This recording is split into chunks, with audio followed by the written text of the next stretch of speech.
Hello, my name is Stewart Nyanzi, and today welcome to RUCID. RUCID stands for Rural Community Development. We are located in Mityana, Busibi Sub-County, Chigogozi, Lubanja. And today we are going to talk about fertilizers. When we talk about fertilizers, organic fertilizers, some people think about the manure, the cow dung, the green manure, the compost. But today we are going to talk about bio-fertilizers. We're just going to add value to the organic fertilizers that people know.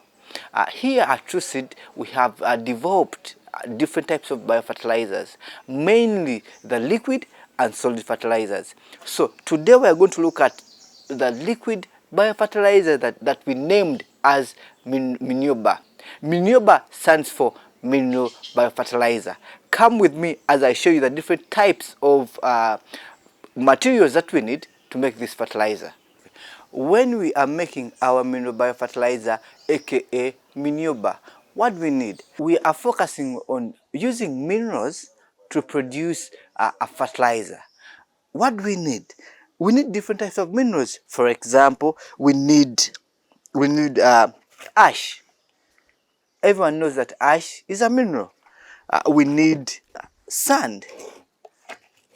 Did you know that also sand is just a mineral that people extract to use different other products, but us, we're using it as a fertilizer? We need volcanic rock. I think for you people who knows the importance of the volcanic rock, you know what we're talking about. We use molasses. We use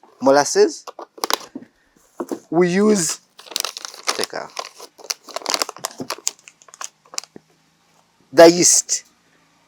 These are fungi that we are using to produce our mineral fertilizer. And then one of the most important ingredients is the fresh cow dung. One will ask, why the fresh cow dung? We are trying to collect the microorganisms in this cow dung. Then we are going to culture it. We are going to give it food. We are going to give it a house so that it can help us in the long run into our garden. Where is the energy? I talked about molasses. Molasses acts as our energy. I talked about anthill soil. We are collecting different types of minerals, and then we are going to give it a house. This time our house is going to be the jerrycan. This jerrycan is going to act as our house, and then we are going to make it using controlled environment. What do I mean by controlled environment? You know, we have aerobic and anaerobic microorganisms, but then we want both of them. So that is why I'm saying that we're going to control the environment. How do we control the environment? Using the airlock. These are common airlocks for the people who make wine. But as a farmer, we have our own airlocks, the man-made airlocks that we use. All these ones are going to help us to control the environment. So what is the procedure of us making our Minioba? We're going to get all our ingredients in small quantities. We mix them together, as I will show you. We mix them together, and then we give it a house for 30 days. So what is the procedure of us producing? This is our bucket where we're going to mix everything. I said we have topsoil. We're collecting the environment, nature. We're collecting the microorganisms that are around us, and we know that they live in the topsoil. We get a little bit of topsoil and in soil. Our grandfathers, our fathers, our good grandfathers used to plant bananas, used to plant pumpkins, used to plant different types of plants around the anthills. And these anthills are never having pests. You should try it and see. It is also very important to have an anthill, at least one, in your garden. Yes, people say that these anthills destroy, but you see the magic.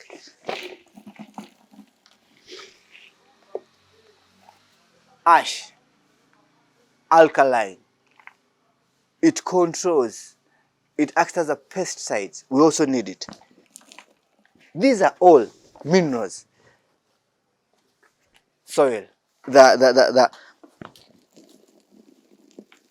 sand soil.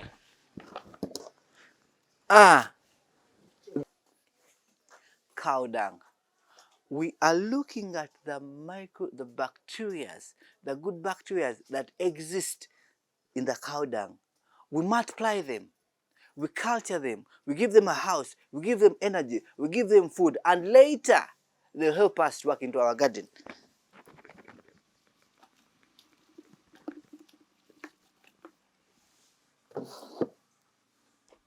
Energy. I talked about molasses as our energy. We get molasses or scaligulu or anything that is sweet. For our microorganisms to work very well, they need energy. And this energy comes from the molasses. And then our catalyst, our starter, which is the fungi. Fungi is a catalyst is something that starts a production. So the fungi, because it is live, we use it to kickstart the fermentation process. This is the volcanic rock I talked about. This is a different type of mineral elements composed here. You can either use it as this, oh boy, or you grind it. This is a grinded one. And then we all put it into our production. And then, finally, the water. Water must be fresh water. It is either water from the rainfall, it is all water from the wells. We do not use water from national water. We do not use tap water. Why? Because we are making microorganisms, and if you put anything that has chemicals, it will definitely not die. So that's why we need fresh water that we put into our mixture.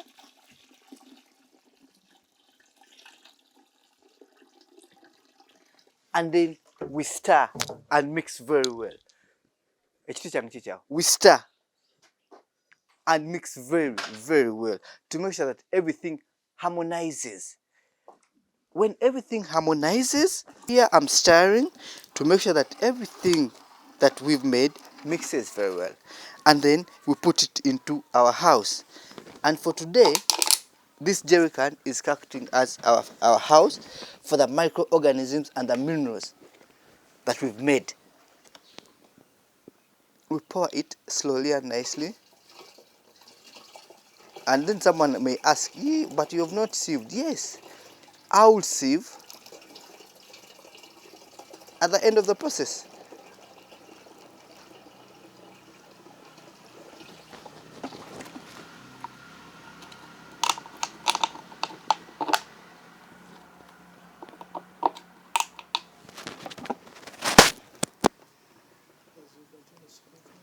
I will sieve at the end of the process. So this process that we've started today will go on for 30 days. That is 1 month before our mineral biofertilizer, aka Minioba, is ready. So we are going to store what we've mixed, of course, under controlled environment. Under controlled environment. This is what we use to control the environment. This is called airlock. It does not allow air to go out, but then it lets air go out. We are producing both types of minerals and both types of microbiofertilizers, the aerobic and anaerobic. Those that need oxygen and those that do not need oxygen. So I'm going to cover it and make sure that it is airtight.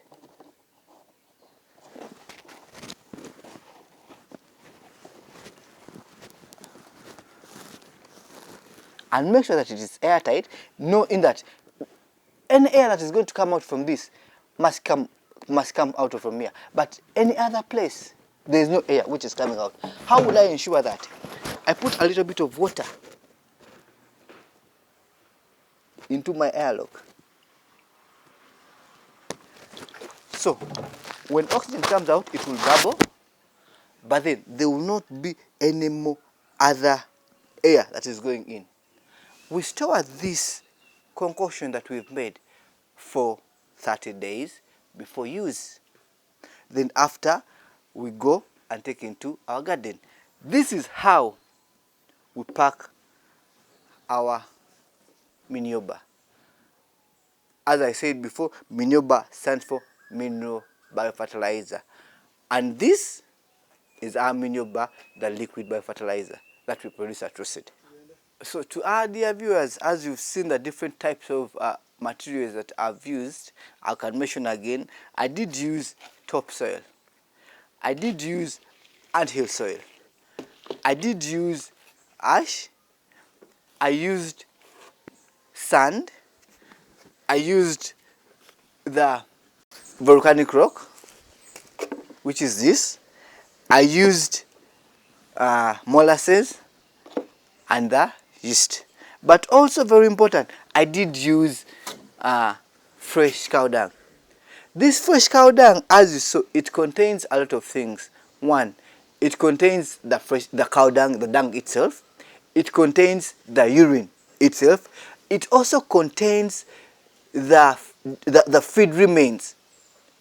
These feed remains, the elephant grass, the different types of trees have their own genetic makeup, have their own different types of value to the plant. Because remember, the cow ate these nutrients to eat.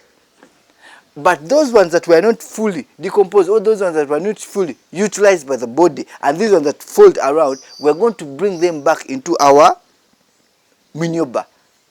And then it will be utilized again to the plants through the process of spraying. So this is a liquid fertilizer that we spray on the leaves of the plant. So each element that you saw is very, very key. I may not have used it directly, but then I use it indirectly.